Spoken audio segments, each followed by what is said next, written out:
Patapos na? Eto, tapos na. Hindi ganyan sabi ng teacher ko, parol daw. Ano bang tawag dito? Eh di parol. O, parol. Huwag ka na maginarte. Pwede na to. Pinaghirapan ko to. Tapos mo papasa sa teacher mo? Siyempre papasa ko para may grade ako. Tingnan mo naman, napakaganda ng parol na ginawa ko. Kaya sana naman sa bumili ka ng parol na mamahalin sa palengke, ito. Gawa lang sa plastic, at least mga boteng plastic sa daan na gamit natin. Ayun oh, napakagandang parol nito. Oh, dapat mataas yung grade mo dito ha. Baka sabihin mo na naman, saan ko nga ba gagamitin yung pagiging creative na tatay kung di ko gagamitin dito? Oh, at least yung parol mo na to, nag-iisang parol na napakaganda. Oh, sabi natin. Kumikintab ba yan? Oh, tingnan mo pag binili mo sa araw, parang umiilaw oh.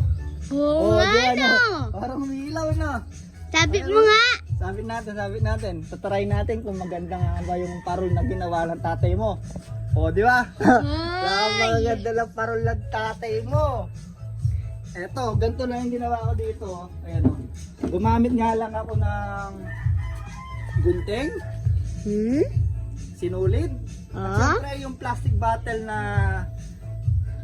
Mountain Dew. 4 na bote na Mountain Dew na ginamit natin dito.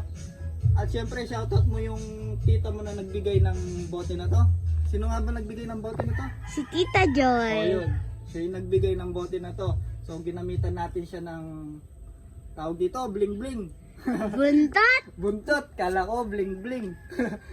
Sabihin mo sa teacher mo, hindi na tayo bumili ng mamahalin na parol kasi itong plastic bottle na to pwede pa lang gawing parol eh.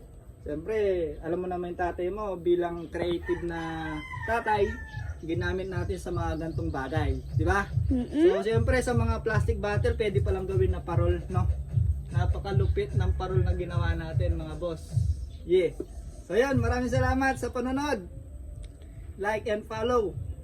Nandiyan lang yung comment section. Comment na kayo mga boss.